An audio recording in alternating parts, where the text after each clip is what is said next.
Hello and welcome.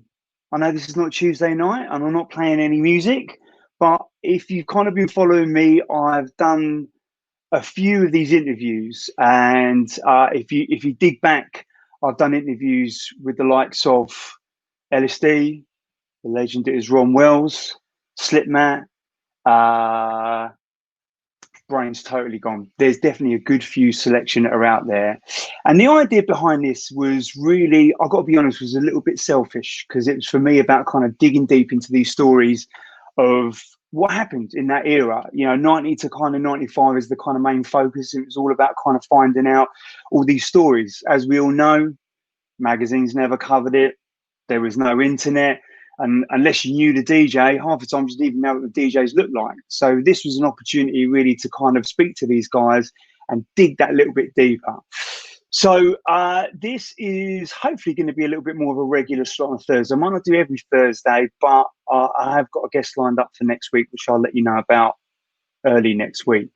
But it gives me great pleasure to announce for part two. Now, hopefully some of you guys, or most of you have listened to part one with the legend that is DJ Phantasy.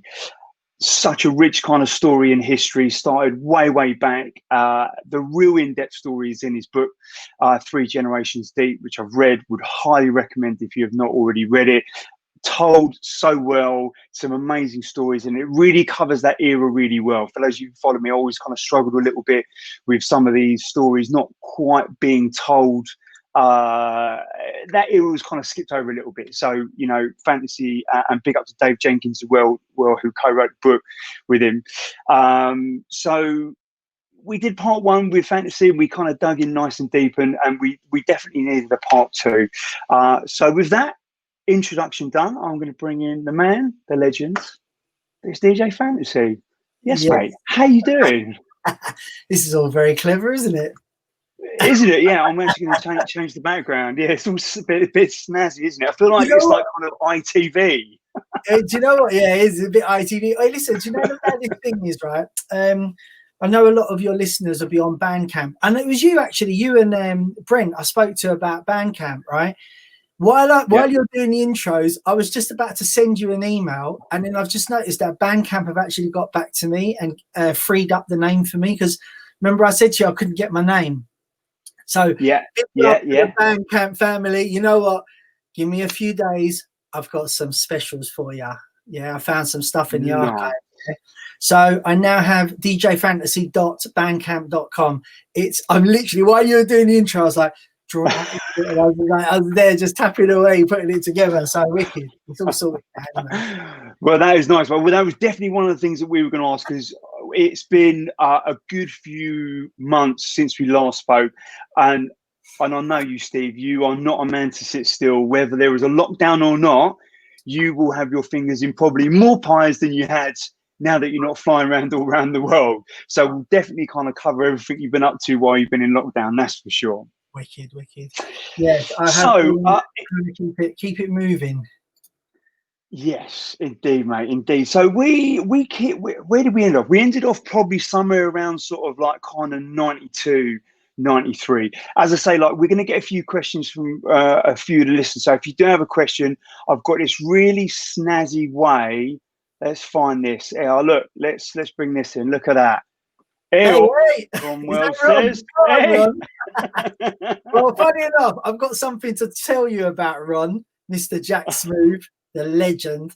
I hope you don't. Right, Ron, you've got about 5 minutes to text me not to say nothing, but I am going to say something. So I hope you got credit over there. Do you know what I mean? But we're gonna. Do you know what, Steve? Just before you do that, he did actually put up a question on social saying, ask him about his times at 14B Hillingdon Hill. So Ron's actually invited you in to give these stories. Okay, well, you know what, right? First of all, do you know what? 14B was like, it was unique, man. I mean, I think I mentioned it in the book. I said about Lorraine, Ron's wife. She was a legend, because like the way she just sort of embraced us, and we used to, like, his house was like a youth club. Do you know what I mean? Everyone was there. Carl Cox, Alex Hazard, me, Gemini, mate, there was loads more. They're the ones at Loft Groover. There was loads of us that we used to be there all the time, and it was it was a special place, man. And I was actually quite sad when he sold it, to be honest with you, because you know, and every time I drive past it, my missus goes, "Oh, babe, you said that about 100 times." I go, "Used to, you know, see that building there? Yeah, no, that one." She goes, "Yeah, you've told me 100 times." I went, "No, but that one there, that was where the magic happened." You know what I mean? So, has he got a blue plaque outside there with Ron's name? Do you know what? It should have a blue plaque out there. I might have to. Wait, do you know the funny thing is, Boris Johnson is actually the MP for that area, Uxbridge. So we should all campaign to Boris to get like Ron Wells 14B put on the wall. That would be, imagine that. That would be wicked. You know what I mean? I'd love that. I'd love that. You know, West London Massive. Big up Russell. I just see like someone shouting West London Massive. I can see all these comments here as well. I don't want to take over your show. Sorry, man. Yeah, no, don't worry. Do you know what? I watched back the first interview, and literally when we first started the show, I like the first minute, I thought you were interviewing me. I was like, you just took in and just landed straight on your feet, mate. I have this real habit of doing that. Yeah, so sorry about it. But anyway, yes, go ahead. So look, this kind of comes back to a question from Tristan on Facebook earlier, who said, Rough Beats is an early favourite of mine. Remember hearing it at Stearns for the first time. I believe it was one of the first few where Phantasy worked with Ron. So I'd love to know more about how it came to be. Now, I'm pretty sure we did dig pretty deep. Maybe we did this in part one. My memory's terrible, but we'll cover it anyway. Yeah, I mean, that wasn't one of the first that we worked with Ron. That was probably like about the 6th or something like that. But yeah, it was. It's funny that you mentioned that song "Rough Beats," which I made with Gemini, because I also have some information to give you about Gemini as well. This is like exclusive content for Jay Cunning. We are the hardcore since '91. You know what I mean? This is some exclusive stuff. But you know, I'm just going to get straight to it. I'm not going to draw it out. Basically, Ron hasn't texted me, right? So that must mean it's okay. But basically, Ron and I actually was having a chat with yourself and Brent Aquasky from Vinyl Fanatics. I was having a chat with, I've completed my album, my recent album, and I've been trying to learn loads of new things during this lockdown. I've got loads of like little bits and bobs for things moving along, and one of the things I've been doing is like mastering all my old music. And I've got to say, honestly, thank you so much to all of you lot out there that supported the Atmosphere release, the repress, and also the Liquid Aliens repress, because do you know what, like, it was mad. I mean, Brent hit me up saying that the website had gone down, and but we'd sold out within 7 minutes or something like that. And that was like a very humbling thing that people were so, they just supported something that I made in 1993. So I was thinking 25, that's 27 years ago. So off of that, obviously, I've been talking with Brent, I've been talking to yourself and a few other people, talking to Ron about, getting like some of the old stuff that I made redone. And there was a question put out, like, what do you want to see? And there was a few interesting things on there. So I thought, brilliant. So we're in the process of getting all that sorted. But the beautiful thing is, I think it's 10, it might be 12. I found like 10 or 12 unreleased bits that have never been released before. And when I've played them to Aquasky, he's gone mental. He's got, oh, what's this? And I'm like, I think it's doing Gemini. And I play it to Gemini and he's like, no. And I'm like, oh, maybe it's Liquid Aliens. And like, no, it's not Liquid Aliens, because I know I only made 4 or 5 things with Linford. And big up Linford, who was my partner on Liquid Aliens. So anyway, with all of this that's been going on, conversations have been going on, and what we're going to do is we're in the process of re-releasing, well, basically first time releasing the old stuff. So that was made back in the day. And you could really hear the influence from 14B when we used to be in the studio, that kind of vibe that we used to have in there. You can really hear that.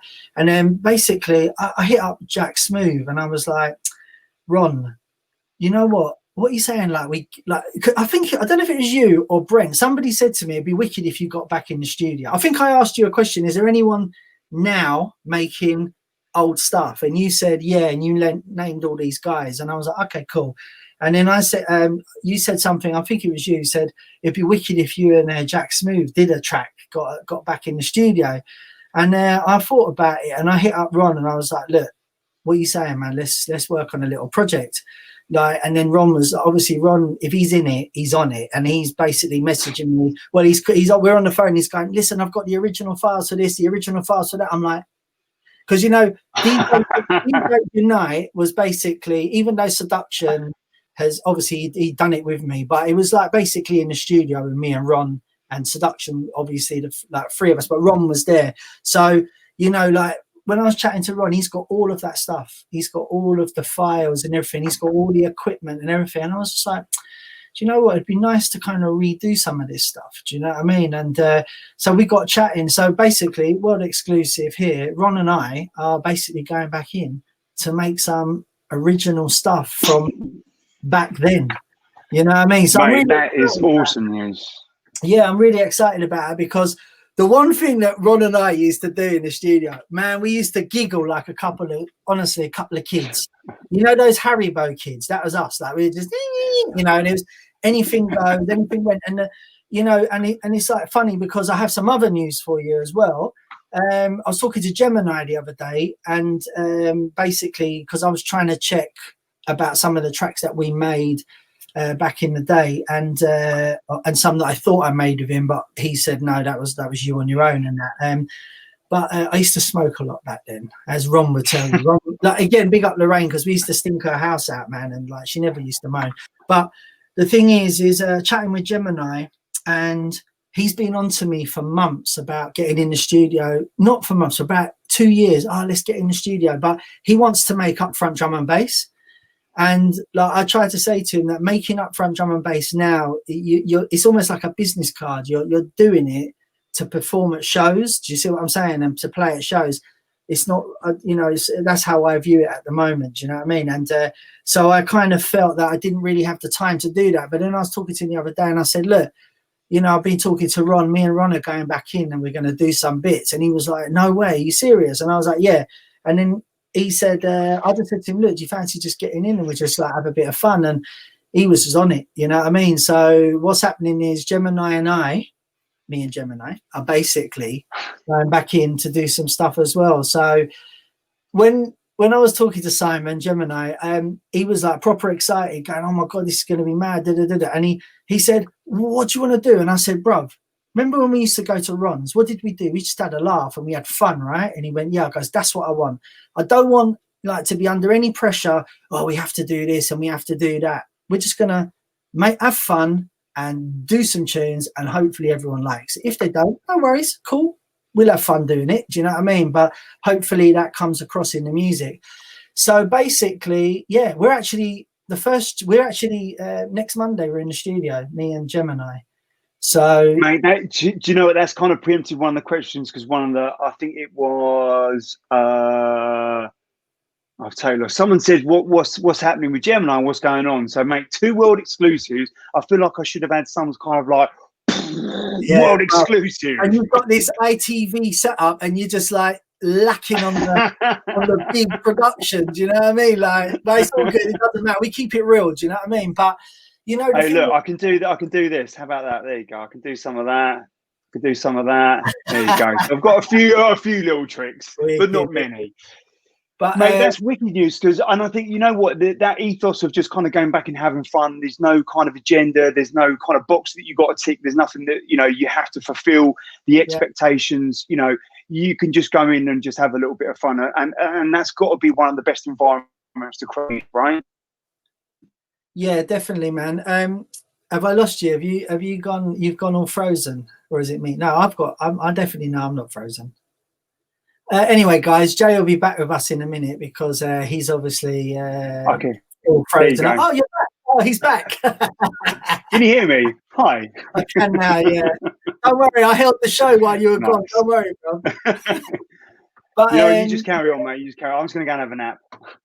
Yeah, no. Do you know what it is? I was reading some of the messages here, but you know, the thing is what kind of prompted me to kind of think about doing this was obviously from chatting with you guys, but it was the way that the community, the people that are supporting, and it's not just me, the way they support all of the releases.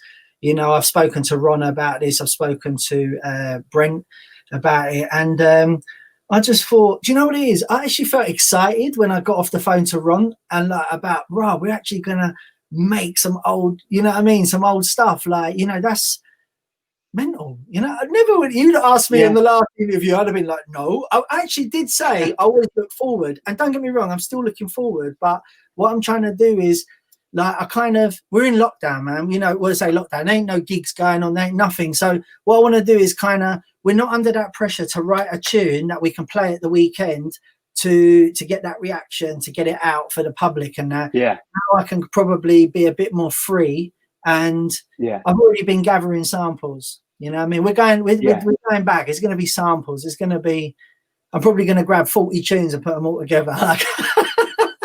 Yeah. Well, look, like I said to you, we spoke about on the phone, and I've got to big up Samantha on this. She gave me a great list of like new producers that are working at the moment. And a lot of these guys, and I said to you, one of the number one guys for me is Pete Cannon. And you know, even if you look at his studio, he's doing it. It's proper and old school Amiga. It's all the Atari Akai samplers. Like, it's proper old school. But he is getting that kind of, that it's got that authentic sound. The production's a little bit more up to date, but it's still capturing that vibe of it was made. Because people have tried to make that stuff from that era, and it's just too polished, it's too finished. It goes too much the other way. So, you know, it's wicked to hear that, you know, not only are you going to go back in the studio with Gemini, but also Ron. So I know that there's a lot of big vinyl fans that listen.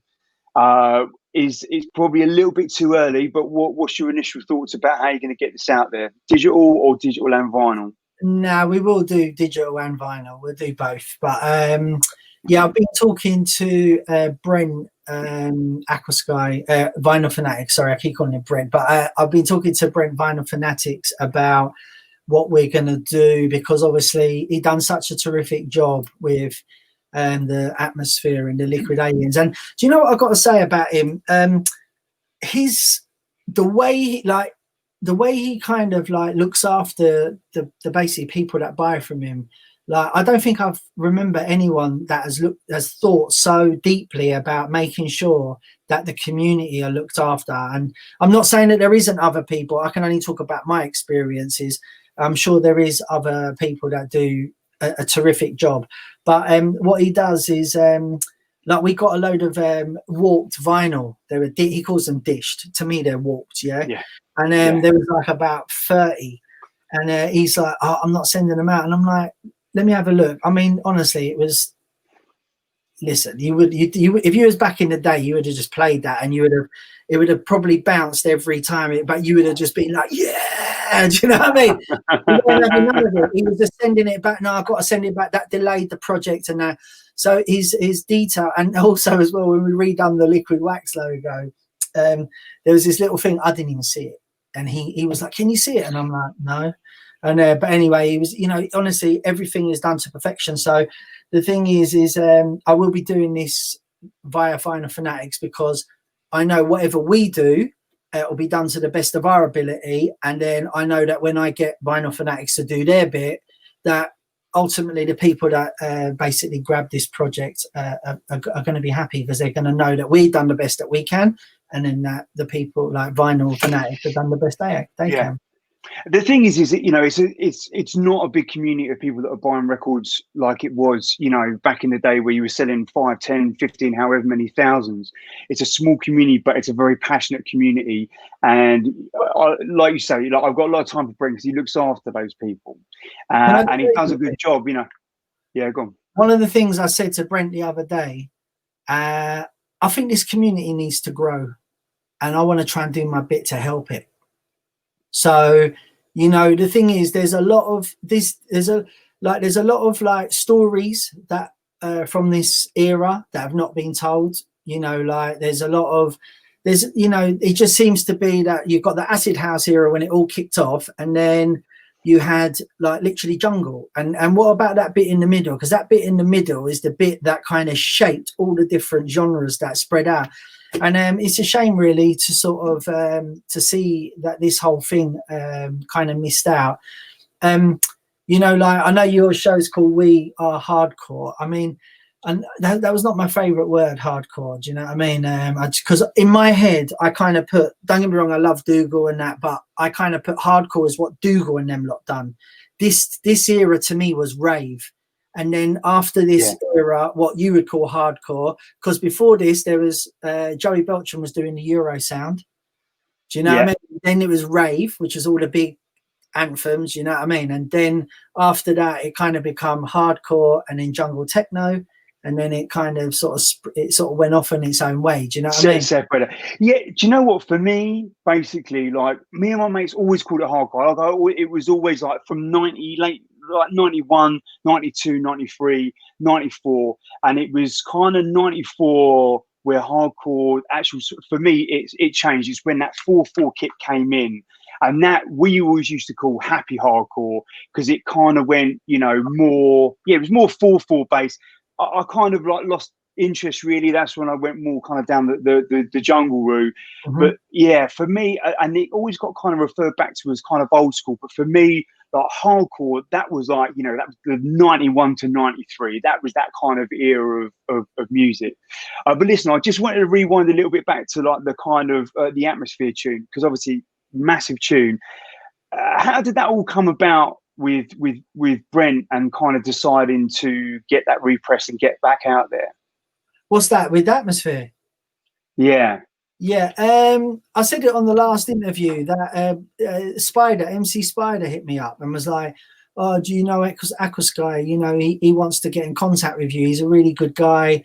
And obviously I know Spider from time, and Spider's one of my good mates. And so obviously if Spider's calling me, telling me he's cool, then, you know, I have to obviously go and speak to him. And, you know, at that time I was in the middle of writing the book, and also I was in the middle of recording an album. So the last thing I wanted to do was confuse people by going, I've got this coming out. So once the album was done, then me and Brent spoke and basically decided to do Atmosphere and Liquid Aliens. I contacted Linford, who I'd done Liquid Aliens with. I hadn't spoken to him for like years, and he was absolutely like buzzing that this project was coming off the ground. You know what I mean? So yeah, so that was kind of how that started. But you know, I was like not. You know, I know people were like were doing this and everything, and they were on it, but I was kind of more. You know, don't forget, with everything that we've got going on with SAS, and like with all the touring, like I was hardly ever in the studio. Like we'd be literally making ideas on the road when we get to the hotel, and then like coming back to the studio and finishing them. Do you know what I mean? And you've got to try and have a work-life balance as well. Do you know what I mean? But that's why I'm saying, like with Brent, he just took once we agreed and we got everything remastered, he just sort of took it on. Do you know what I mean? And absolutely smashed it. Yeah.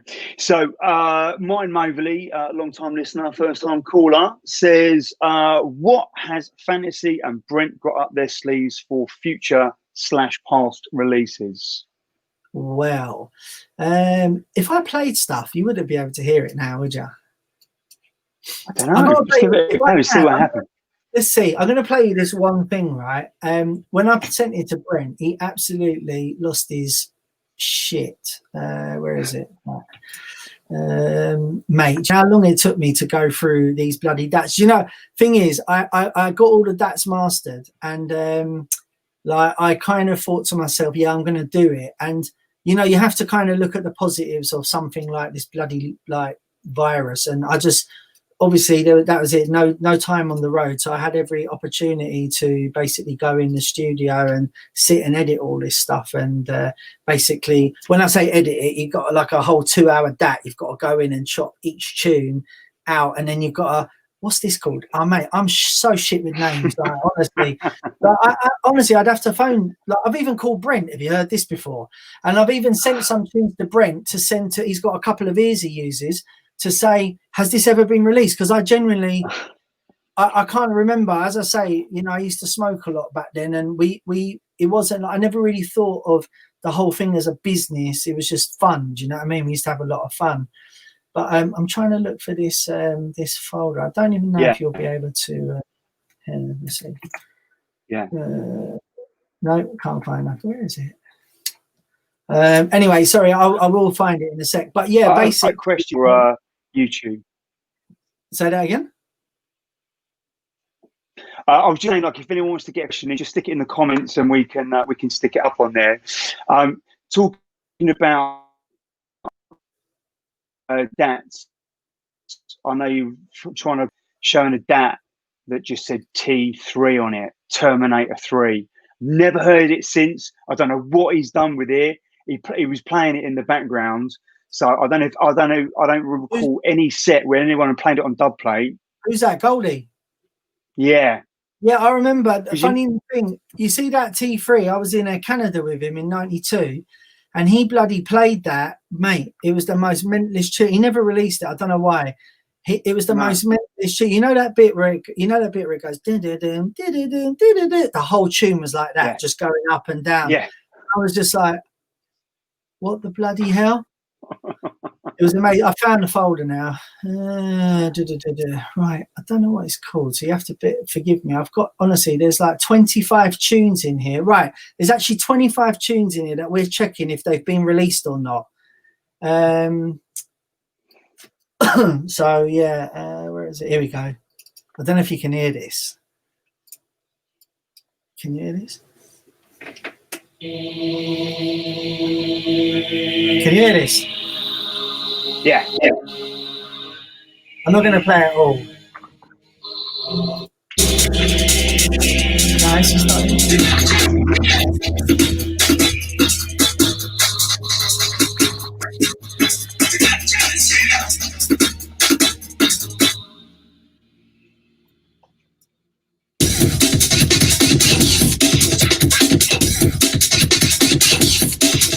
I have no clue what this is. Yeah. It's just got Johnny the Fox. Can you hear it all right? Yeah, I can hear it. Yeah, mate, that sounds tough as hell. I'm going to rap over it so no one boots it. There you go. We'll get some reactions up there. Nico likes it. Jim likes it. G-Mass is feeling it. Dave Howell. Adair, going to send out to Charlie. Big up yourself, Charlie. That's 3 exclusives now we've got. 3 world exclusives on the show. I remember, right? I remember this was made at Ron's studio, because I remember saying to Ron, see that riff? I remember going, can I make it go that way? And, you know, like go, and he was like, yeah, cool. And just push the button. I was like, oh, you're amazing, Ron. You're amazing. But yeah, that's one thing. There's loads of stuff in here, man. There's just loads. Do you know what I mean? But as I say, I'm getting a big up to Mike Badger. Big up yourself, mate. He's doing Blueskin Badger Records. So he's re-releasing all the Parliament Hill stuff, working with Robert Omni Trio, Psycho and Mac, and all those guys. So, you know, these guys are doing, again, like Brent, they're doing a phenomenal job of kind of remastering and bringing new stuff back into the fold, quality vinyl releases. So big up yourself, Mike, and all the crew. Yeah, wicked. Big up, mate. Right, listen, do you know what I want to do? Like, I want to give some shouts to some of these people here, man, because like there's loads of yeah. So let's start from the top. Right, big up Ron, of course, big up Ron. Barry, big up Barry, Mannix, Mac, Russell, Paul Owen, John Driver, Mark Ballard, Samantha, Alan, Octavio from Seville. What are you saying? Big shout to Sean, Jonathan Fleming. Is that Jonathan Fleming? The guy that wrote that book years ago. Do you ever remember that book? What kind of house party is this anyway? No. No? Okay. There's a book. I've read a lot of Harry Potter books. No. There is a book called What Kind of House Party Is This Anyway? It's like It's just basically like pics. I mean, honestly, the picture on there of me is the worst ever. We took it in a pub, and I remember as he was chatting, I was just chatting, he was recording. He was just setting up these beer glasses like this, and positioning them all and this shit. And I don't even drink. I don't drink beer. You know what I mean? I don't drink alcohol. And it just proper made me look like I was a proper pisshead. You know what I mean? But yeah, big up, Jonathan. I don't know if that's you, but if it's you, big up. I still got the book, man. It's a very rare book now, by the way. And it's got like Carl Cox and Sasha and SS and loads of people in there. Do you know what I mean?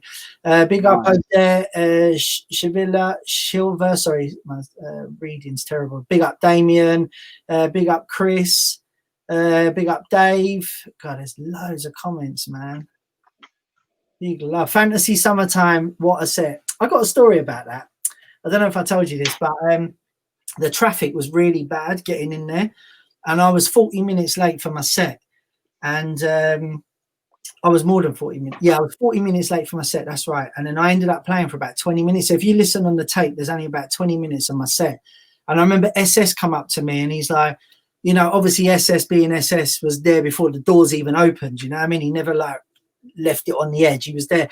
So he turned up and he was like, yeah, man, come on, I'm on. I said, brother, I was like 40 minutes late. Give me like 10 minutes. What's the matter? He's like, oh, no, you know what? I was like, all right, cool, whatever. I just took it up. He was on for 2 hours, Everyone was asleep on the dance floor, bro. No, sorry, Lee, bro. I'm only joking. Sorry, SS. I love Leroy, he's my boy. No, but the thing is that was one of my if I ever get asked what's your favorite all-time rave, that was one of them. Because I remember when I got up on the stage, and I always remember Robbie D had one glove. He never had the other. I was like, bro, where's your other glove, man? He didn't answer me. I'm still looking for that glove. But anyway, so basically I just remember seeing a sea of people and just be like, wow, that's mad. That's got to be quite, because obviously up until like those kind of events, it was like the original kind of warehouse field raves from back in the day, and then seeing something like that, you capture that now with like what's that big event in Belgium, the Rampage? Mate, that's amazing. Rampage is like, wow. I tell you what, Mackie turned around to me, and every time we did an interview, it's funny because it relates to what you're just saying. Every time we did an interview, they'd go, what's your favorite event you've ever played at? And I'd go, Fantasia in Bournemouth. And they probably, people all around the world are like, what's that? You know what I mean? But Mackie used to go Rampage. And I just was like, I said to him one day, why do you always say Rampage? And he went, one day you'll find out. So if you watch the actual 2017 video, you actually see me look at Mackie and I go, and that's me letting him know I now know what you're talking about. Do you know what I mean? But, funny, man. All right, I've got a question from on Facebook. He said, what was your most memorable set from 1992? I suppose Fantasia. Was that Fantasia in Bournemouth in 92? Yeah. Do you know what? I think maybe even like the Coventry Eclipse. Did you hear about the Coventry Eclipse the other day? No, what happened? Apparently, it's a grow farm now. Oh, really? Yeah, there was an article. Someone sent a link to the article, and so I just replied saying that must have grown from something I dropped there 20 or 30 years ago. You know what I mean? It must have just all that time it's just sat in the corner and was grown. But yeah, apparently it's, I don't know. Listen, it might be not a real story, but it might not. I want to put. Can you put a disclaimer at the bottom of the screen?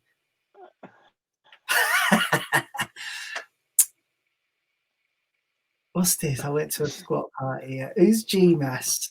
I went to a squat party at Royal Garden. They weren't at my place. Yeah, that's jokes. That was we made a record called Royal Gardens, which actually I had remastered the other day. That was like that was the first Fantasy and Gemini record ever. Do I remember Pete Waterman from the Eclipse? Yes, I do. And you know what? I was trying to get hold of Pete Waterman for my album because I did a remix of Pig Bag. You know that. So when I met Pete Waterman at that TV show, he gave me his number and he said, like, come and see me in the week at PWL. And I remember walking in there and like on the wall was like Kylie Minogue, Jason Donovan, Salt is it Salt and Pepper? No, Mel and Kim. Sorry, not Salt and Pepper. Mel and Kim, and all these people. And I remember just sitting there going, "What the bloody hell am I doing here?" You know what I mean? And it was a bit surreal. And then he went to me, "Yeah, I want you to remix this record, Pig Bag." Now me being so rave, yeah, what I did was I basically sampled the Spectrum sound. You know that, you know that Spectrum sound, yeah? Yeah. I sampled that and I played the Pig Bag riff with it.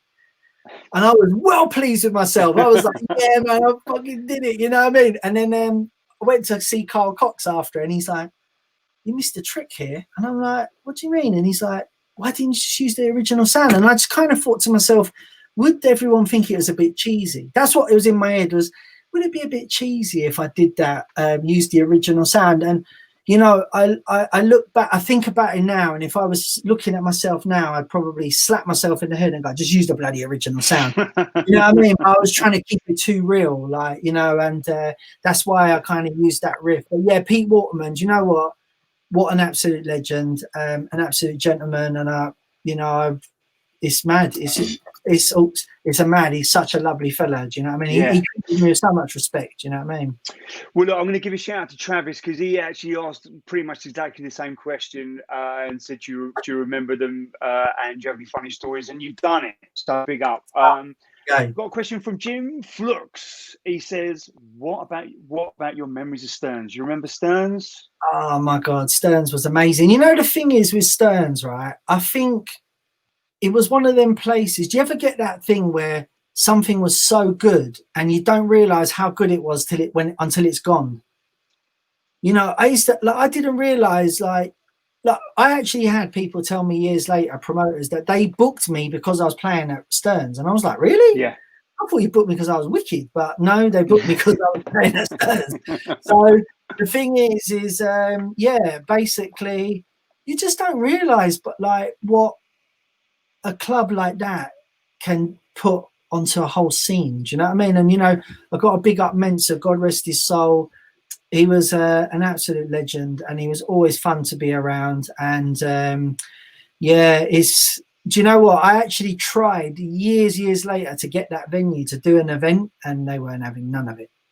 No, I think it's like a hotel now. I think one of the guys, there's a guy called James Henderson. I'll give a big shout out, James. He runs a Stearns Revival Facebook page, and he shares all the stories, loads of pictures and stuff.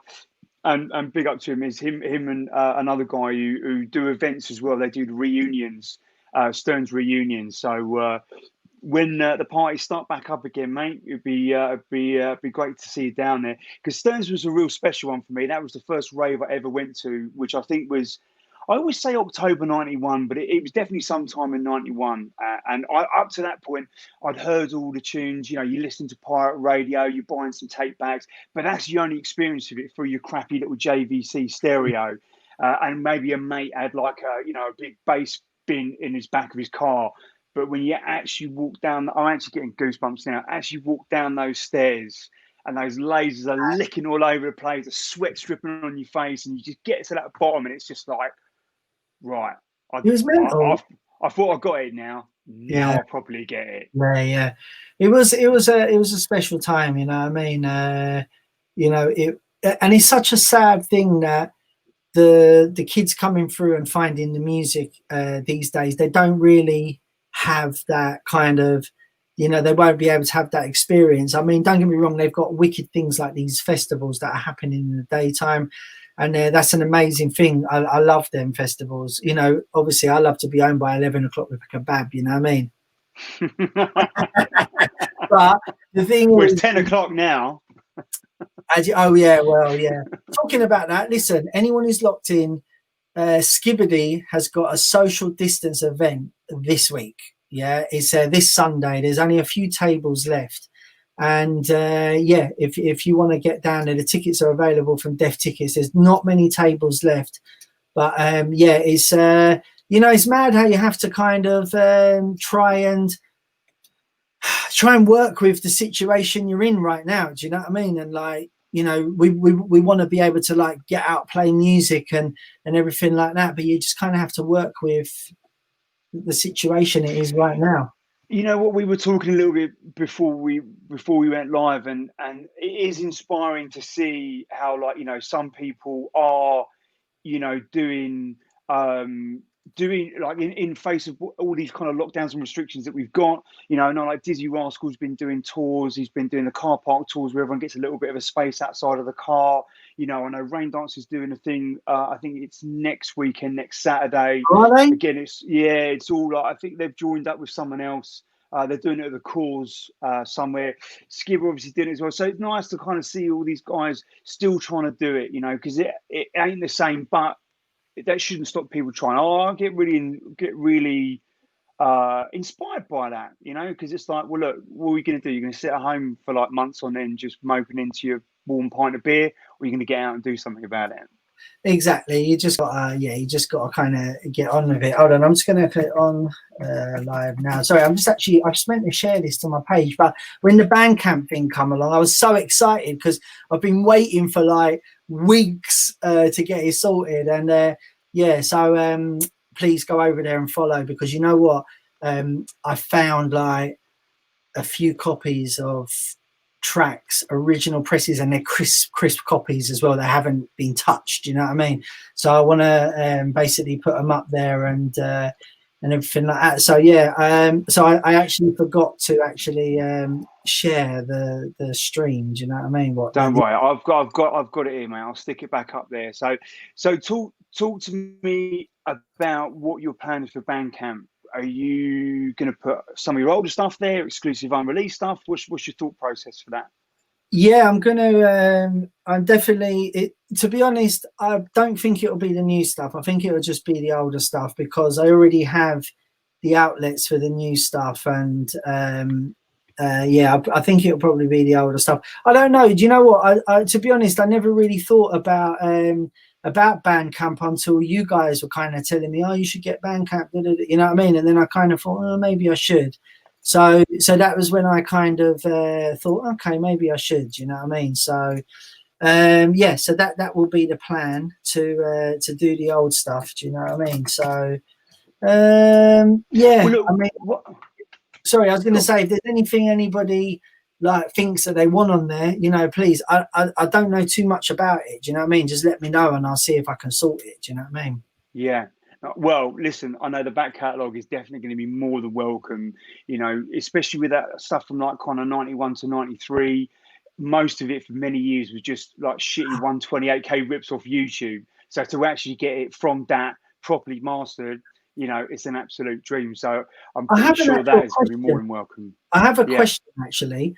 What era do your listeners and the people that buy the music, what era is their favorite era? Because when I've got some stuff from like 98, 99 Jungle that never got released, but when I was talking to Brent, he kind of felt that it was probably a bit too late. He kind of felt that after 97 is anything sort of before 97, but he said it is in sections of like 91, 92, sort of 93, 94. So what is your favorite era? Let us know. Let me know, because I don't know. I mean, I'm actually interested to find out what your favorite era is. Yeah. All right. So let's get some comments in there. Just stick the year or a range of years.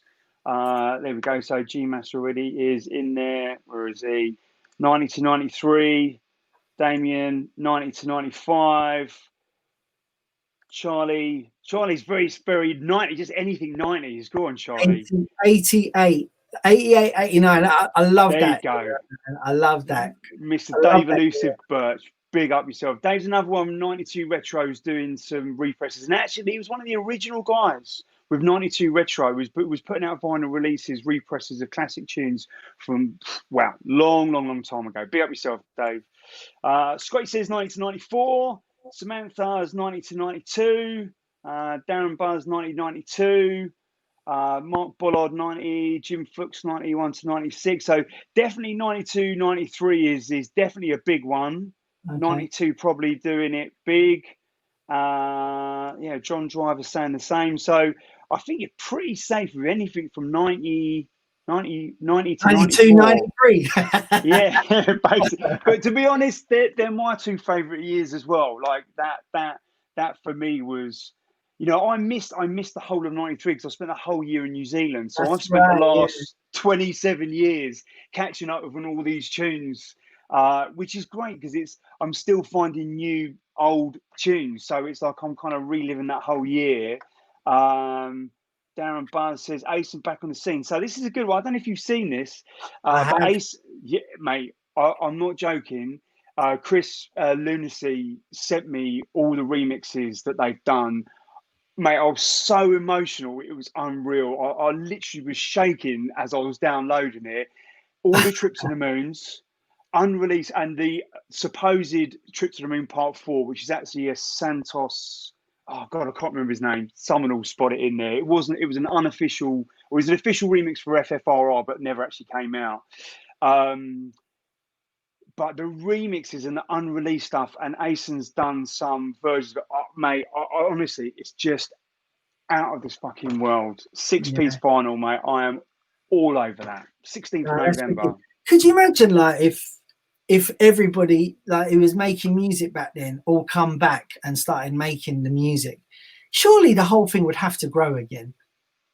Maybe It not as would big as do. it was, maybe not as big as it was, but do you not feel that we're in that kind of time right now where everything, do you remember years ago when everything was a bit illegal and it was all, there was all these bloody restrictions put on us, and our one escape was basically through music, whether you listened to it, you played it, you made it, or whatever. That was our escape. And it was also a way for like-minded people to get together, because that's one of the beautiful things about this is, you know, like, big up Tim Parker, you've just put on the screen. I don't know Tim, but you know what? Yeah. One thing I know is that we both have that connection in terms of we love the music from them eras, and everybody else, Jim, Flox, you know, G-Mass and Sam and, you know, Dave and all these people that are leaving comments, Scott, you know, everybody is like kind of, you know, the one thing that unites us is the music. Do you know what I mean? And can you imagine if like Rat Pack and like Ratty and everybody, you know, Groove, everybody just started. Can you imagine it? It'd be mental. It would be like, it would be like, I've got to give Tim a shout out. He's one of my oldest mates, and he was the guy that took me to Stearns. Him and an old mate of mine from John from Hailing Island. We used to have like a little caravan down there from like '89, and we kind of grew up doing all kind of mad shit together. And it was him and John that took me to Stearns for the first time. So big up yourself, Tim. I hope all you and all the family's good. But you know what? That it still excites me so much. The music, it really does. I've got such a connection to it. I've gone through musically with all different stuff from kind of garage and jungle and drum and bass and breakbeat, and I've just come full cycle back round. And even throughout all that period, there's always been a love and affinity for that era of music. And maybe it's kind of the social presence. Maybe I don't know what it is. Maybe we're all a bit older and wiser, or whatever it may be. But it definitely feels like there's probably a stronger community now than there was back then. You know, people are so passionate, people are so knowledgeable about it. There's all these groups that are out. You can just pop a like, oh, what is that tune that goes beep, beep, beep, beep? And there's like 15 people coming in, go, it's this. Here's the remix, here's the version, here's the catalog number. And it's like, you know, and I think it's because there was so much elusiveness about it back in the day. You know, as I said, like the beginning of the show, like, magazines didn't cover it. Music Mag, DJ Mag, all those magazines didn't touch it. You didn't have any socials. There was nothing apart from pirates, flyers, raves. That was the only connection that you had, you know, to the music scene. So now, like digging back, especially at Discogs. Discogs for me is like a website you go onto. And Ron Wells was one of the ones that you see that you then use. If you really dig deep, you realise just how much these people were involved in it. Rob Playford, Moving Shadow, you know, all these guys. It was quite, it's quite weird because for a big sort of scene, it was a small community. Do you know what I mean? But do you know what? Talking about, like, so you're mentioning loads of names. Guess who bloody contacted me about 2 months ago? Dave Lambert, who used to run the Phantasy rave where I got my name from.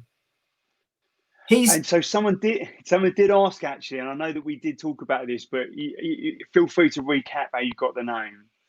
Yeah, so basically, I played at there's right. So basically, when back in the day, I used to just to get into raves for free, I would like hand out flyers.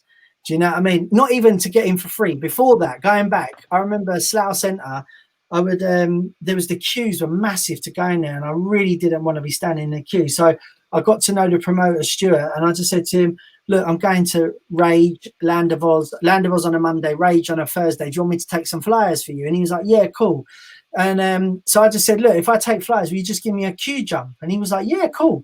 So I remember when I got there and I was with my like mates, and I'd be like, "Stuart," and he'd go, "Come on," and I'd be like, "Come on, lads," and we'd all walk in, and I felt such a boss, huge jump, you know. Still paid my £25, didn't give a shit. Paid the £25. You know, he probably thought, "What a mug! Come on, I'll take your money sooner." Anyway, it didn't matter. And I remember being there outside Land of Oz. I was handing out flyers, and I remember Jarvis from biology. He went to me, "You got any VIPs for that?" And I went. The first thing I went in my head was, "What the fuck are VIPs?" Right, that was the first thing, and then I just went, "No, you got any VIPs for that?" Like, because I didn't know what the fuck he was talking about. Nice, just switch you around. Good work. Switch, Rob, come on, man. And he went to me, "Yeah, meet me at Vinyl Zone tomorrow." And sweet, that was where I used to buy my records. So no problems. I walked into Vinyl Zone. He went to me, "Bring a passport photo." I was like, "All right, cool." So I brought a passport photo, and he went, "Yeah, give it to me." Next thing you know, he's handing me this biology free pass, staff pass. I couldn't believe it, bro. I was buzzing, and I went, "Oh, do you want me to take some flyers for you?" So I just took a big batch of flyers. Anyway, that's how I and I was buying records. So I was kind of toying with the fact that I wanted to be a DJ. I wanted to get out there. Do you know what I mean? But so I was kind of like making like relationships with promoters and that. And yeah, I just remember Jarvis phoned me up one day and he's like, "Are you coming to the thing in South London?" I was like, "Yeah." And he went, "I need someone to do the first set." Oh, mate, I was on it. You know, I mean, there weren't no one there. I didn't give a shit. I was just like, they were coming in and I was playing. And but yeah, it was like it was madness. But so anyway, Dave Lambert. But this is like, obviously I've been sort of playing. This is before I was Phantasy. This is when I didn't have a name. I was just Steve. DJ Steve. DJ, well, I didn't have it. It literally was just Steve. No one said to me, actually, there was a flyer called Time Warp, and I met this guy who's such a legend, right? And he went, "I'm going to put you on my flyer." I was like, "What? My first flyer?" "Yes." "What's your name?" I went, "Steve." So on the flyer, it's DJ Steve. I was like, "Fuck's sake." You surely come up with something more original than that. Anyway, I was handing out flyers. I was doing tickets. Sorry, I kind of moved up from doing flyers to selling tickets. And like, bloody hell, there was a lot of money in selling tickets. Trust me. When you're making like £2, £3, £4, £5 a bloody booking fee, and you sell 1,000 tickets, that's nice dough. Do you know what I mean? Like, yeah. I had my mum running it while I wasn't there. My mum was running it for me, man. And she's like a proper shark. She'd be like, you know what I mean? She was on it. Fair play to her. She smashed it. Anyway, so what happened was, I see. All right, Damien, I see that comment. We won't say nothing about that. But anyway, basically, Dave Lambert was running. We went to the. This story is actually an SASAS documentary, which is available on the website sasas.co.uk. So the documentary's on there, and like this bit I'm about to tell you is on there. So I went to the Phantasy office on the day of the event, September the 30th, 1989, and I just went there as Steve, the ticket guy, and they gave me 100, I think it was 100 tickets, or they gave me a shitload of tickets anyway. And then I basically, cut a long story short, I basically sold all the tickets, every one of them. And then what happened was, I went into this. Obviously, the police had closed the event down, or tried to close it down.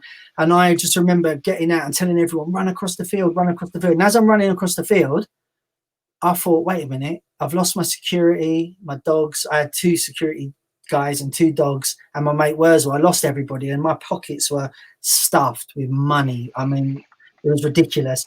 Anyway, I found the office, and I went in and I was like, "Look, I need to give you this money." And they went, "Oh, no, can you see us in the week? We're too busy." And I just went, "Fuck that." And I just slapped about 10 grand on the table. And they were like, "Oh, what's this?" And I'm like, "I sold all those tickets." And they went, counted £1,000 out and gave me £1,000. And I went, "I don't want the money. I want to play." And they went, "Listen, take the money and you can play." I was like, "Fucking sweet." I took the money. And I tell you what, I waited all night. I didn't get on till about 7 in the morning, but I didn't give a shit. I was so happy to be there. Do you know what I mean? And anyway, I played my set, and I remember they were dismantling the stage while I was on. It was quite funny. And Mickey Finn was in the crowd going, turn. And I was like, what the fuck are you talking about me? And then Mickey's come along and he sorted my EQ out because I just had everything probably maxed up. Do you know what I mean? I can't hear it. Just redline the whole mixer. I didn't even know what an EQ was back then. Do you know what I mean? And so next thing you know, I went to see Dave, who ran the event, because they all got arrested. I went to see him on the Wednesday after, and he lived in Battersea, and I went to see him, and I was like, look, is it possible I can use Phantasy as my DJ name, because obviously the event means something to me, you know what I mean, because it was the first sort of really big event I'd properly played at, do you know what I mean? And he just said, yeah, if you just put DJ in front of it, cool. So then that day, September the 30th 1989 was the day DJ Phantasy was born. Wow, that literally was 31 years and a few weeks ago, right? Yeah, but that's why the book come out on September the 30th 2019. Yes. And it was called Three Generations. Yes, I remember now. Yeah, and I'm going to say again, because those that follow me on socials, they know I've read a few books, and I've always been frustrated that I won't name names. You know, they'll cover the early house bit, acid house, and next thing you know, they're talking about jungle, and I'm like, there's like 2 years in the middle that has just been completely skimmed over. So I was so happy. Yours is the first book that I read that actually really covers that in detail, but it's intertwined with so many cool stories. 3 generations deep, well worth a read. Really well, and I've got to big up Dave Jenkins again, because he, between the pair of you, did a sterling job, mate. Yeah, for sure. I wanted to ask you, Chris from Facebook, he says, what was your favourite DJ and producer from the rave years? From the rave years. Sublove. Do you remember Sublove? Jody Wisternoff, yeah. So check this out. He actually his management contacted my management last year about doing a remix for him, and I was like, bloody hell, I didn't even know he was still making music, but apparently he's like smashed it in some other world. I don't know what he's doing. Is it film stuff? And I don't know what he's doing, but so he did. So he kind of teamed up with Nick Warren for Way Out West, and they did like some amazing stuff. The Gift was a massive tune. Way Out West, because that's what the title of it was, Way Out West. So. But I used to love his stuff. Jody Sublove, his stuff was like next level. Yeah. I actually had someone contact me the other day, weirdly enough, telling me that that they were the guy that produced the tracks with Crazy J. Do you remember Crazy J? The name rings a bell. So he would have been around the same era as like 14B. You know what I mean? I don't think he produced at 14B though. Do you know what I mean? But I'm just trying to think. I've just I don't think that's proper Adamski, but the thing is if it is, big up, bro. I ain't seen you for a while, but he was sick as well. Adamski. Yes. Is this live? Yes, live, it is. Right. Yeah, there you go. See, Adamski. The thing is basically Adamski was sick.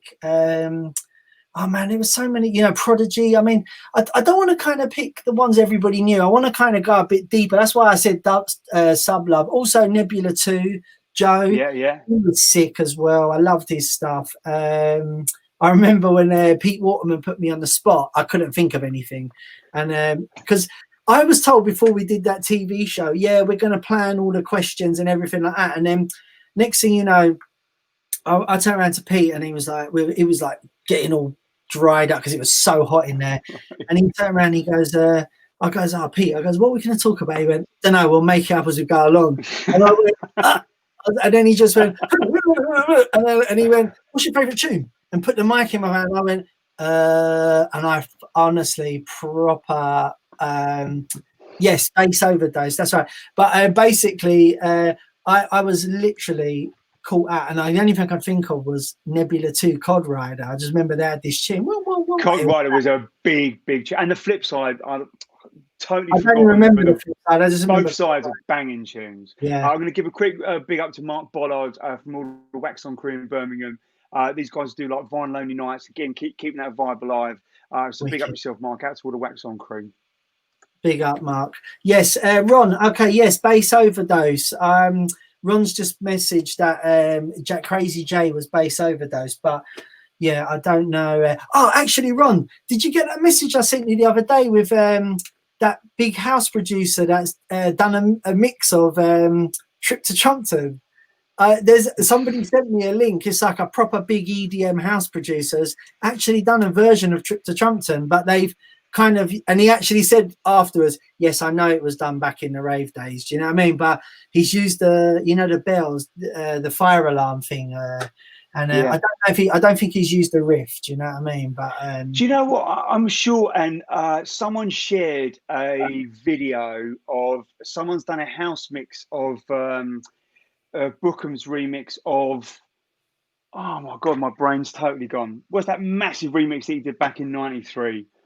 Come on, Samantha, you're good at all these. You know the ones. I fucking don't know the names. I don't even know the names. I don't know the names of my own tunes. For fuck's sake, you're asking me what about? Do you know what? I always remember saying this is embarrassing. Yeah, it's a funny story about Bookham, right? Danny, I was in his house, right, and I always remember saying to him, Dan, why did you call the label Good Looking? And he went, what the fuck is that? Like, he just made me laugh. But he called himself Good Looking because he said all of his mates they were all like they all thought they were good looking. I thought it was a great name. Anyway, fair enough. There you go. All right. So what have we got? Let's have a look. See if we've got any questions. I've kind of been flatliner. Thanks, Damsky. Yeah, that was the other flip side to Cod Rider, Nebula 2. Well, you know what? Someone's just said, Adamski just said, more like Daddy Chester than Adam. You know what? I actually see Daddy Chester. Where did I see him? I think he might have been a rain dance. And man, I hadn't seen him for years. And it was such a pleasure because he was such a lovely guy, Daddy Chester, man. Always had time for people. And like, this is way back, way back, like before MCs, where I think it was literally, there was like Rat Pack and then obviously Daddy Chester. Do you know what I mean? Yeah. Big up, Kate. I see you. How are you? Yeah. Nice one, Damsky. Yeah, it was indeed Apollo 2 Return to Atlantis. And Samantha said, I think you're right. I think it was Sam Supplier who had done a house mix of it. Never sure. I wasn't quite sure about that. Marky did a fantastic remix of it, like an official. I think it was Marky Inspired that did like a proper drum and bass mix of it back in the day. So, you know what I want to ask you about? So obviously, like the jungle scene was kind of rife with dub plates, and it was like that was when it was getting serious business, everyone having their own tunes. Did you ever experience that, like in the earlier years? Like when for you did that kind of start happening? Was it really just like whoever got to the record shop first got the tunes before the kind of dub plate culture kicked in? How did it all work? Yeah, man. Well, look, you obviously built a relationship up with the person in the shop, and what they would do is they would give you the stuff under the counter. But when I first started going record shopping, right, there was this geezer at Vinyl Zone called Steve, and he was a nice guy. I got on well with him. But he kept the stuff under the counter. It was so funny. He'd go to me, there'd be no one in the shop at all. And this is what don't say nothing, yeah. Don't say nothing. I've got this is like brand new green wax, yeah. And like I'll be like, yeah, sweet. Yeah, Salado, that's the one, Brent. Salado done it. He's just put the link up there. But anyway, Steve would just put this green piece of vinyl down. He'd be like, yeah, look, this is the new shit. And I'd be like, oh, wicked, yeah, I'll take it. Didn't even listen to it. Got home. And you know when you're listening to it and you're like, you're trying your hardest to pick something, you like it. He just took up 200 quid off me. And as I walked out of the shop, he must have been laughing his bollocks off. He got rid of the old shit that no one knew. But as I got to know him, this is when I first started going, but as I got to know him, like he then started giving me the bombs. And then, because otherwise I'd go and fucking spend my money elsewhere, you know what I mean? And he knew that. So, and then I remember going shopping with Carl Cox.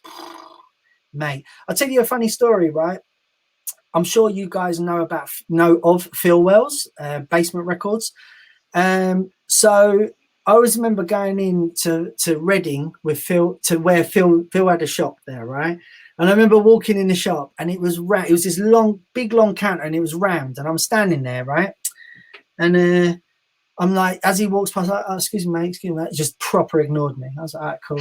And then like, he's just fucking buoying me off all over the place. Anyway, I just went, "Oi, mate, can I get one of those? And let me listen to that." And he'd be like, "Oh yeah, cool." And anyway, next thing you know, like everyone's like, he's put a tune on and he's going sorting everyone out. I mean, it was really busy. Anyway, he's turned around about 10 minutes later, 5-10 minutes later, and going, "Sorry, who are you?" And I went, "Oh, I'm DJ Phantasy." Mate, everybody else in the shop, he just completely ignored and just stood in front of me. And I thought, you fucking wanker. Yeah, you didn't want to know me a minute ago. Now you're fucking... I said, "Yeah, you got anything under the counter?" "Oh, mate, the fucking tunes were flying out then." I left with a pile that high. But you know what?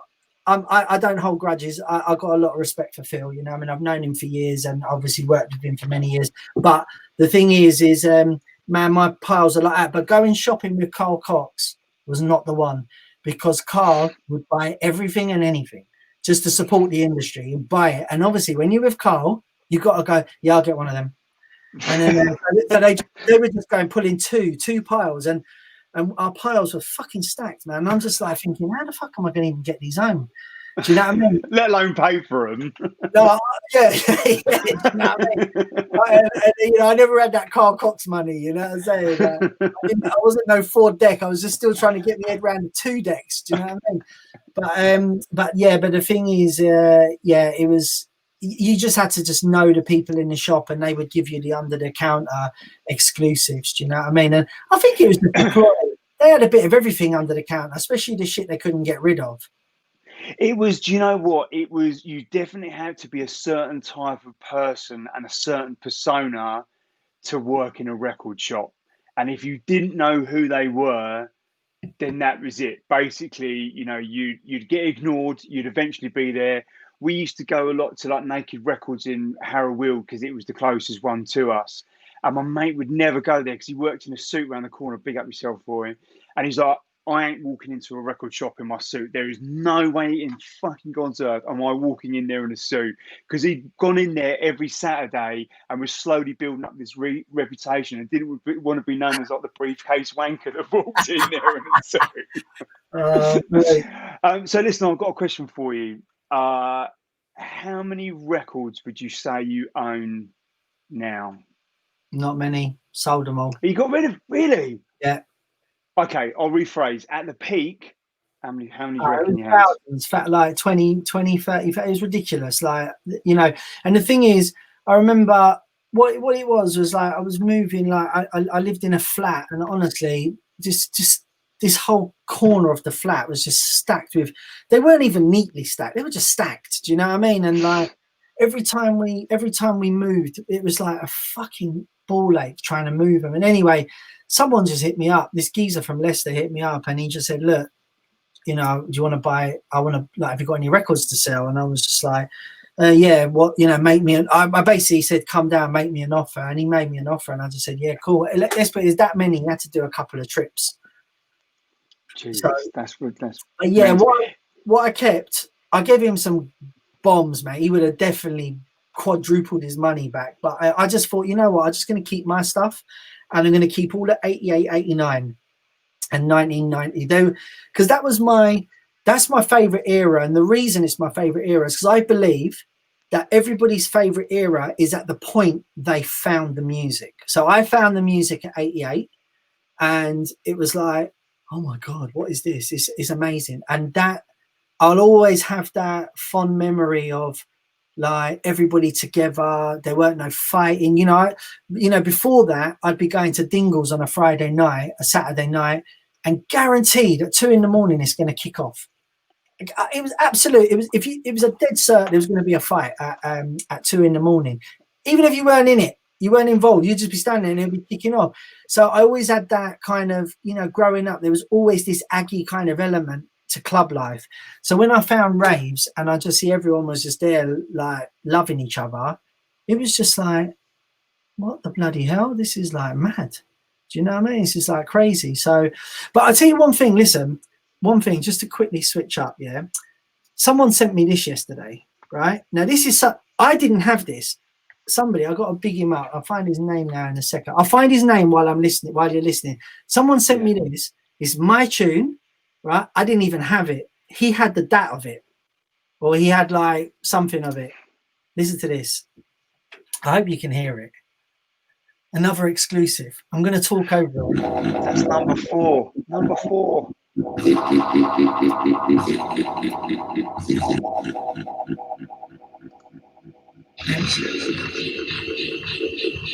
Any ideas?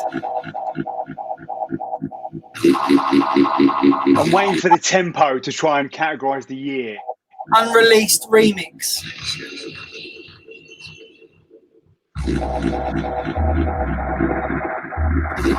It was made at Jack Smooth Studio. The geezer's name was Ben Cross. Big up, Ben. Oh, no, sorry. No, that's someone else, sorry. No, his name's Don. Big up, Don. Big up, Don. No, it's not Don's vocal.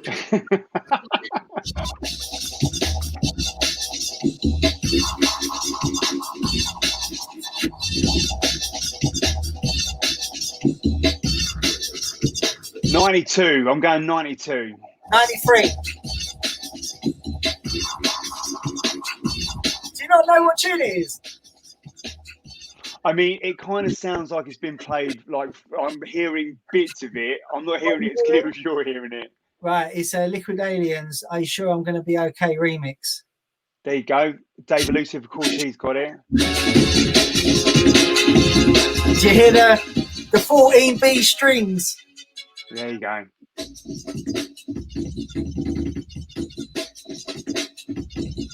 You see the drums on this are all over the place. I think that's got to be the thing to do, like when we do all this new stuff, is don't make the drums perfect. Yeah, it's got to be loose, and you got to make sure the time signature kind of weaves in and out, so it's impossible to mix, and you have to stay on top of it. just buy it. You can't fucking mix it though. You know what I mean? Do you know what? I've got a lot of. I still listen to a lot of tapes from like 91 to 94, mostly like around 91, 92, and 3. And it blows me away what a DJ could do with 2 records and a kind of basic bit mixer. None of these things. And Bill Vega, who again is another one who's really pushing all the vinyl represses. He's doing all the Lifting Spirits stuff and some of the early Origin Unknown stuff on RAM. So big up yourself, Bill. I've got a nice 4 Rees package from him this week. He said, have you noticed that no one does a live stream of vinyl with 91 tunes? And I'm like, right, I'm not having that. I'm going to do that now. I took that as a challenge. And I did the show and I was like, fucking hell, that is so much hard work. Not only is it kind of done in a MIDI studio, so the time signature's kind of moving around like this, there's also like 7-bar intros, or it might be 16 and a half or something like that. Everything was just kind of like... There was no formula back in the day, man. Just fucking just throw it in. And that's one of the things that I was talking to Gemini with the stuff like with Ron. Everything is like, I think it'll be more precise, and because if you listen to the stuff that we made together, it was always very clean and it just had this nice sort of vibes to it. But the stuff I made with Gemini was just fucking throw the kitchen sink in, and I think that's what I want to do. I'm working on something today. It's a drum and bass thing, but it's kind of a jungle influence. And I'm listening to the break, and the break is all over the place. And like I was sitting there, like making it really perfectly tight. And then after I'd done it, I kind of you lost the vibe of the break. Do you know what I mean? But it worked perfectly for drum and bass. But I just thought to myself, I'm not going to do that when we do the old stuff. It's going to be messy still be sounding good, but it will be messy, kind of keep that authentic vibe to it. Do you know what I'm saying? So do you know what? The key word for me is the rawness. It's that raw sound of it. It's not polished. It's kind of got that, like you say, that authenticity to it. I've got a serious question for you, Steve. Oh, before you ask that serious question, can I just say, Dave Elusive Birch has just sent a message saying that's not the version of the unreleased one he has. I wanted to say, if there's anybody that's got any of my old stuff that's unreleased, please, can you send it to me? Send a copy of it to me. Like I said to Don, like when we press it, I will send him a signed copy or whatever, you know what I mean, as a way of thank you, you know, because back in the day, you used to give a DAT to someone and you would never see it back. Do you know what I'm saying? And like, it's like you all of you must have lent your mate a video game and whatever, or a VHS tape or a DVD or something. Well, before DVDs, a VHS tape, and never see that tape again. Do you know what I'm saying? And like, you know, that's what I'm saying. So the amount of DATs that we give out, and this is way before CDs, this was a DATs.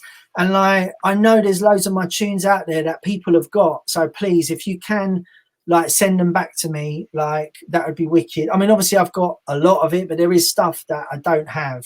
And it would be great to be able to get that, because even if I don't repress them on vinyl, I am going to get them all remastered to basically to put on Bandcamp or put somewhere. I'm probably going to release some albums. Like, the plan was, I've been talking to Pascal, the plan would be to like, kind of like, you know, Generations is the thing in it. It's like my album is called Generations, the book's called 3 Generations. So I'm going to go pre-generation, first generation, the rave generation. It's just a generation time. So yeah, so if anyone's got any music, like, please, it's dubs@djphantasy.co.uk. And you know what? While we're here, any of you lot that are making music, doesn't matter what it is, rave, jungle, drum and bass, house, I want to hear it. Send it to me. I will try my best to get back to you. If I don't, doesn't mean I haven't got it. I'm just mad busy. And, you know, but I do love to hear something. And you never know. Like, I had someone send me something about 4 months ago. He sent me this one tune and he sent it to 5 people. And I got back to him and I was like, has anyone replied to you? And he went, no. He said, you're the first one. And I was like, cool, I want to sign this. In the end, ended up signing him and he sent me loads more stuff. And the geezer, he's 18 years old from Germany. He is next level.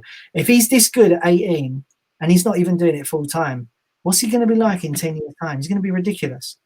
Yeah. Do you know what I'm saying? So I'm always looking to, like, try and expand the family. And I even asked you, Jay, that's why my question to you was, who's out there making beats, like the new beats? Because I'm always trying to think of how can we pull this in together. Do you know what I mean? Well, we'll talk about that, but I've got a serious question for you first. Let me take. What have you got? Take a breath, mate. What what have you got against the Hippodrome? Well, I'd rather check a tin can. Mate, the amount of people that messaged me saying that there was a question, I was like, oh my god, right. So you know, the maddest thing is, I think that they never booked me for the Manchester Hippodrome because of that. Because they actually called me and they went, this is when the record come out, and my number used to be on the record. I used to get people calling me going, oh mate, yeah, what does the record say? And I'd be like, you know, been out all night and the phone rings at 8 in the morning and I'd be like, I don't know. And they go, oh, excuse me, mate, on your record it says, never tried a Hippodrome, I'd rather take a clear cap. And I was like, nah, man, rather check a tin can. What does it mean?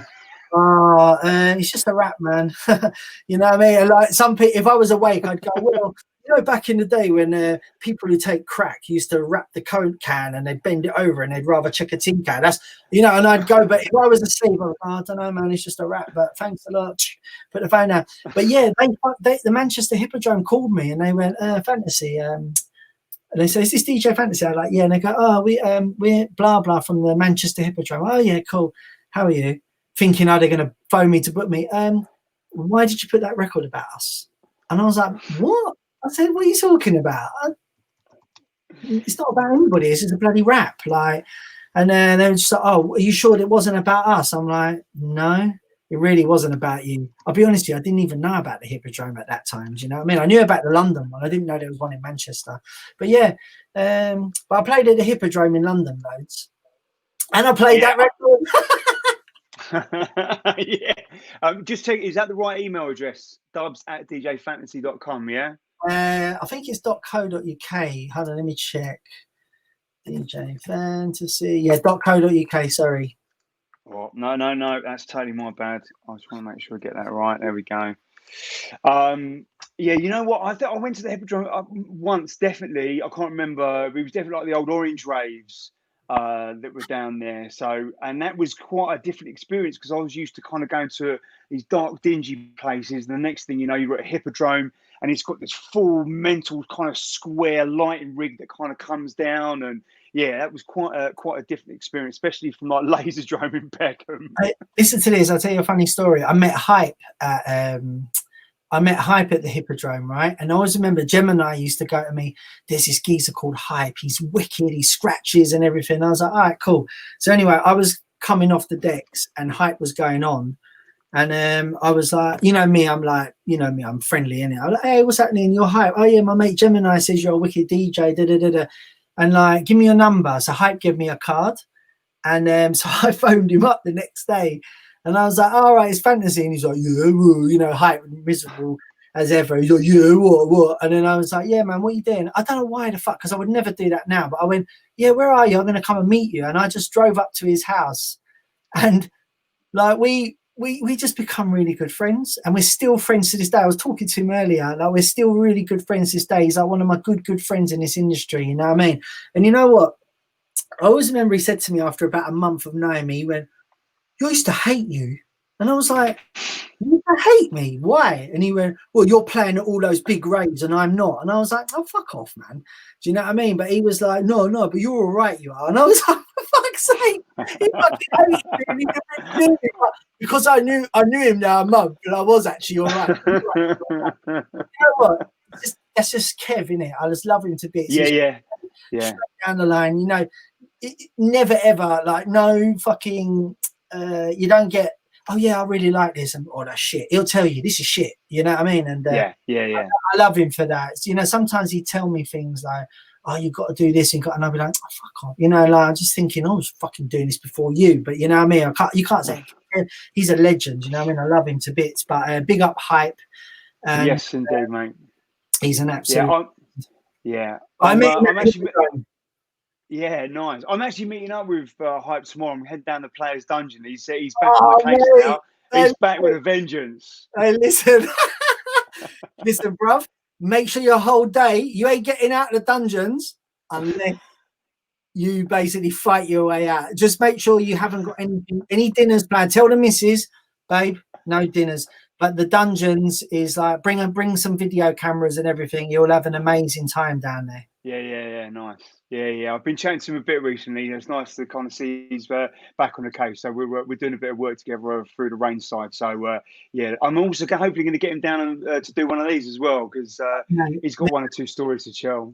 Oh mate, he's got some amazing stories. Do you know what I mean? Like he's. I told him the other day. I said to him, "You need to write a book because he's got so much stuff that he needs to get out." Do you know what I mean? And you know. I said to him, like, the thing is, when you've been at the top for so long, because he's been at the top of the game for so. Do you know what I remember? Just quickly talking about Hype.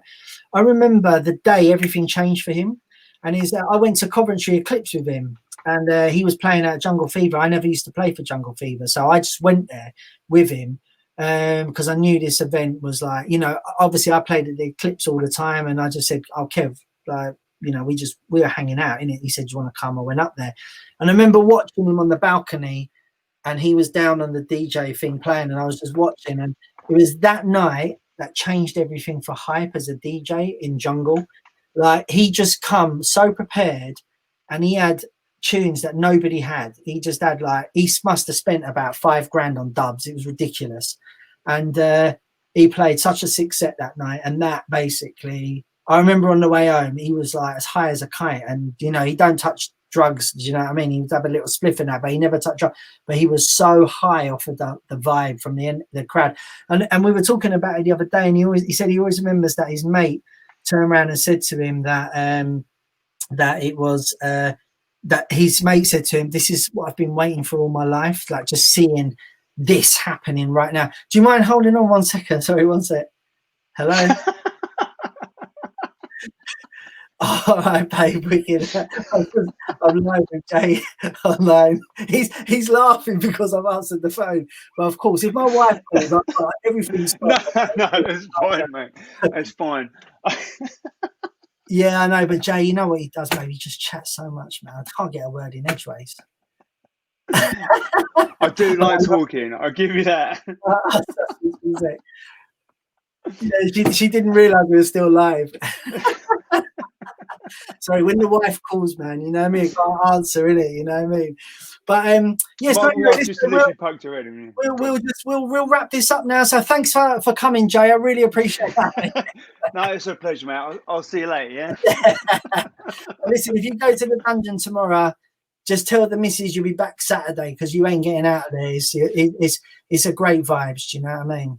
Yeah. I've been seeing he's been bang on it with everything. We're showing all the videos and stuff, and the vibe he's trying to create down there, and it looks wicked down there. All different style of music, producers, DJs, and stuff. So yeah, it's gonna be a trip coming down there. But listen, I want to kind of talk about, I mean, literally, I could talk to you for hours and hours and hours on end. Let's forward a little bit to now lockdown.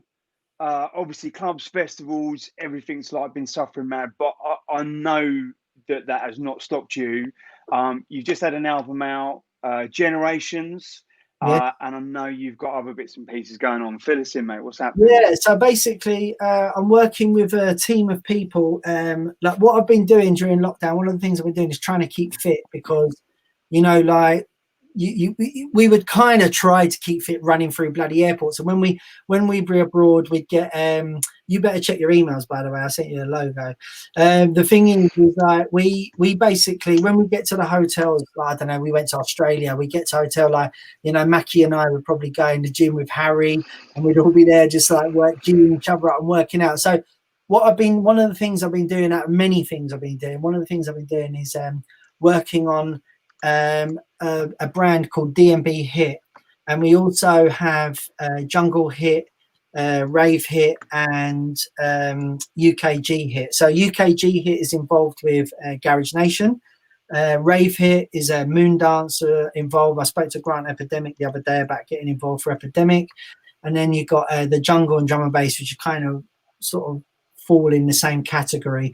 But basically, if you go along there's two of the sites are up. There's dmbhit.com and then there's also ravehit.com, and hit is spelled HIIT. So what we've done is we were supposed to have an event on November the 7th. No, that's not it.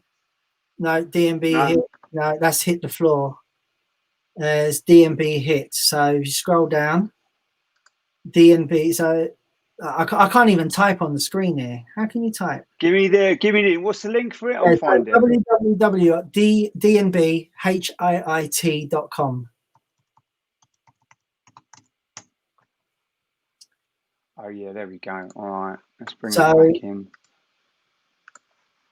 And then also for your audience, there's something that's probably a little bit more apt for your guys. So this is the DMB one. It's DMB and Jungle in one. So you see the logo, top left-hand corner, DMB and Jungle Hit. Yeah, so basically what we're doing is we're going to be doing live events. I've already got the first lineup I've got is for the DMB Jungle Hit is Kenny Ken, Nicky Black Market, myself and Skibber. That's the first one. And then if you go to ravehit.co.uk, I think it is, Rave, HIIT.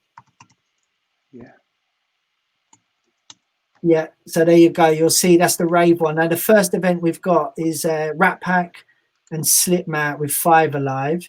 So basically, we were supposed to be on 7th of November, but due to all of the government guidelines and everything, we've had to kind of just basically hold back on it for now. But just keep an eye on that. And the socials are, if you follow at DMB Hit on Instagram, Twitter, and everything like that, you'll be able to kind of see. So that's one of the things I've been working on. I've also been I also work with because obviously anyone that knows me knows I'm a big Chelsea fan, and I basically work on there's the Chelsea Echo, which is a YouTube channel and a social media platform which is basically all things Chelsea.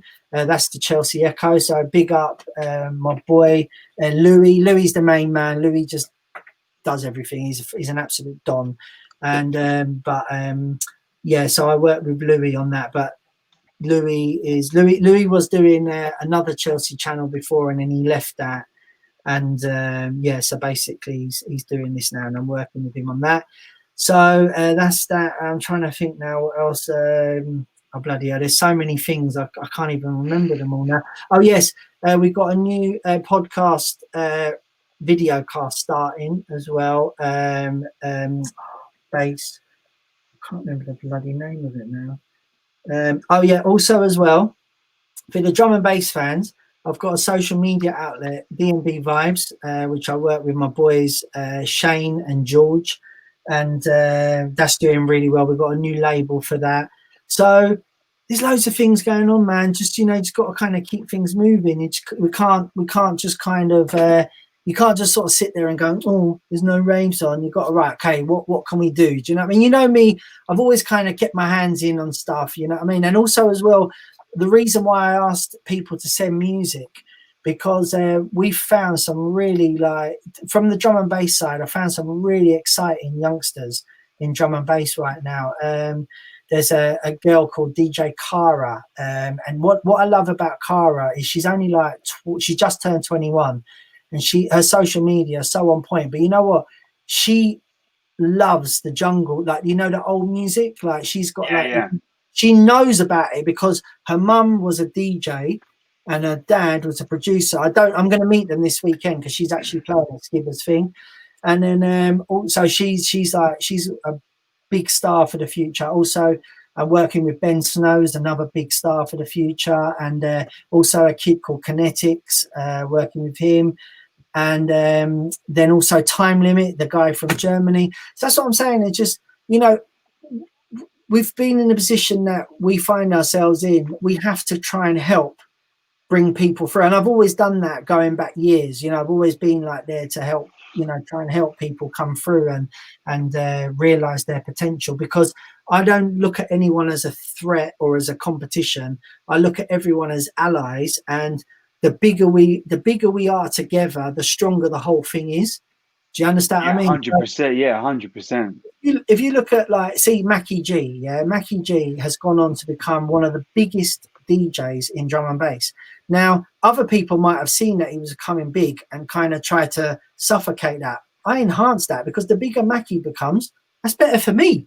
Do you understand? Yeah. I benefit off of that because we work together, and like, I want all of the people I work with to do really well. So, so it's it's really exciting. And I think, just going back to Cara, there's some amazing female artists coming through right now. I mean, we obviously have, from back in the day, DJ Rap, an absolute legend, and then in more sort of after that, you had your sort of Kemi Storm, and then your Misrepresents, and and everything like that. And then what it is, there seems to be a new wave of, like, female DJs in drum and bass, and they just seem to be influenced by jungle, like that new jungle, but they love the old jungle as well. There's another girl who I've seen is really good, Jazzy Lioness. There's another girl, Danny, although Danny does it for fun more than she don't want to be out there playing, although I think she's bloody good enough. She should do it. But there's some amazing female talent, man. Do you know? And also as well, producer-wise, there's a female DJ called Georgina Phoenix, and mate, I signed 2 tunes off of her, and the tunes are like mental. They're like, she's sick, you know what I mean? And like, she's still quite young in her career. She's been doing it a few years, but it's just brilliant to sort of see, like, so much. And this is why I think drum and bass kind of stands the test of time, because you've got all these youngsters coming into it and helping feed it. Do you know what I mean? And I think that's healthy. Yeah, well, I'm just looking up to get the exact one on Instagram. Check out EQ50DMB, which is a collective working towards, like, a fairer representation in drum and bass. And I follow them. I think it's great, from ethnicity to gender to age. They're working with all different types of groups to kind of balance it out and support and give a platform to people that wouldn't have got a look in before. So it's nice to see that there are these platforms and support groups and people like yourself that are giving a platform for that next generation that next step up, because if you don't do that, it just stops, right? Just to be clear, I don't work with EQ50, so I don't want to be. You've just mentioned that off of like from what I'm saying, so I don't want to be making any claims. I only found out about EQ50 myself about a month ago, so I don't. I've only recently been aware of what they do. Do you know what I mean? But as I say, that's why I kind of wanted to see if there's any of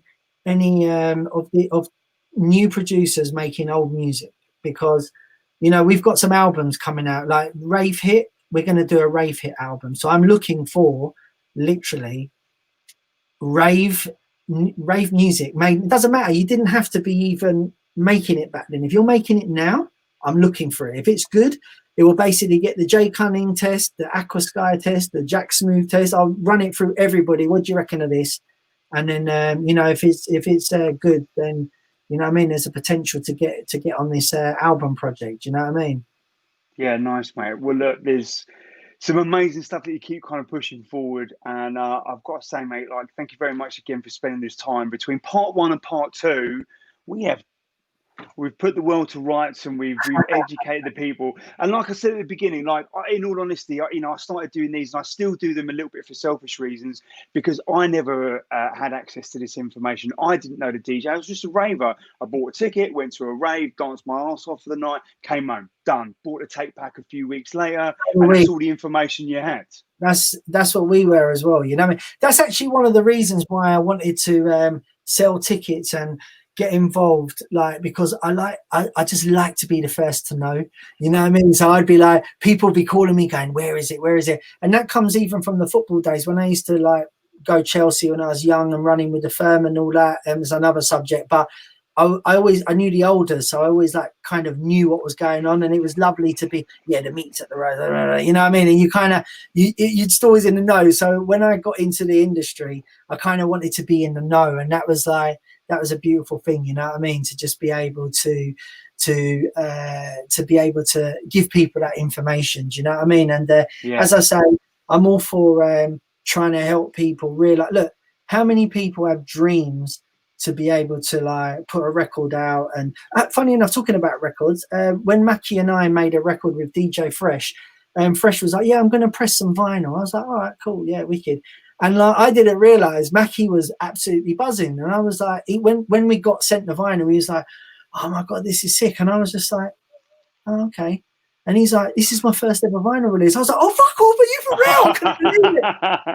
In my head, he'd had like hundreds of releases. Do you know what I mean? Just, I didn't even put 2 and 2 together. And so it was a special moment for him to be holding that piece of vinyl. Do you know what I mean? And I was like, that's mental, man. I just took it for granted that we were able to do that back in the day. And the one good thing I do say about vinyl is it definitely sorted the not so good tunes out from the better tunes, because if no one really wanted to spend £2,000-3,000 back, there's a lot of money back then, do you know what I mean? To put a vinyl release out if it weren't ready. You know what I mean? Well, this is the thing, like, you had to be stricter with the A&R process. It's you got a lot less to lose with the digital process, because it's 20, 30, 40, 50 quid to get it mastered. A little bit of artwork your mate does, bang, there you go, it's up on wherever. But like you say, it was hundreds and thousands to invest in, to pressing it up, getting TPs, then getting it sent out. It was a real big investment, so you had to make sure that it was the one, right? Well, that's what I'm saying. So that's why I think it's like, it's, as I say, I just took it for granted. But when Mackie said that, it was just like wow. It actually made me realize like what a special time we had back then, that we could actually do that. And he was like, it was lovely to be able to see that. But as I say, anyone who's making music, like I always say this, just keep making music, innit? Like, and as long as you're happy with it, don't worry about what I think, what Jay Cunning thinks, what Ron Wells thinks, or what Aqua Sky thinks. As long as you're happy with it, that's the most important thing. If we like it as well, that's a bloody bonus. Do you know what I'm saying? And that's what, I've gone back to that way of thinking. Like, I'm hoping that when we make all this music, you lot fucking love it. You know what I mean? And go, oh my God, this is sick. And we're going to do our best to make sure you are like that. But if you don't, as long as I'm like cool with it and Ron's cool with it, Gemini's cool with it, whoever we're making it with, as long as we're happy with it. You know, one thing me and Ron spoke about, we made a record called Electro Step. We're 100% going to remix that. 100% that's going to get remixed. And we've already spoken about some other bits, but I'm not going to give away too much of what we're going to do. But it's definitely a project that everybody needs to get onto. Do you know what I mean? Yeah. Well, look, mate, there's still some super exciting stuff that's coming forward, not just from the kind of drum and bass scene, but also from the stuff that you're going to be repressing. We'll keep an eye on the Bandcamp for all the digital stuff that's coming out as well. And I've got to say, big respect, mate, like for 30 years in the 31, industry. 31. Huh? 31? 31 as Phantasy. But don't forget, don't forget Steve, yeah, he'll get upset. DJ Steve's. I keep thinking of people just do nothing, like Steve's. I've aged all right, don't I?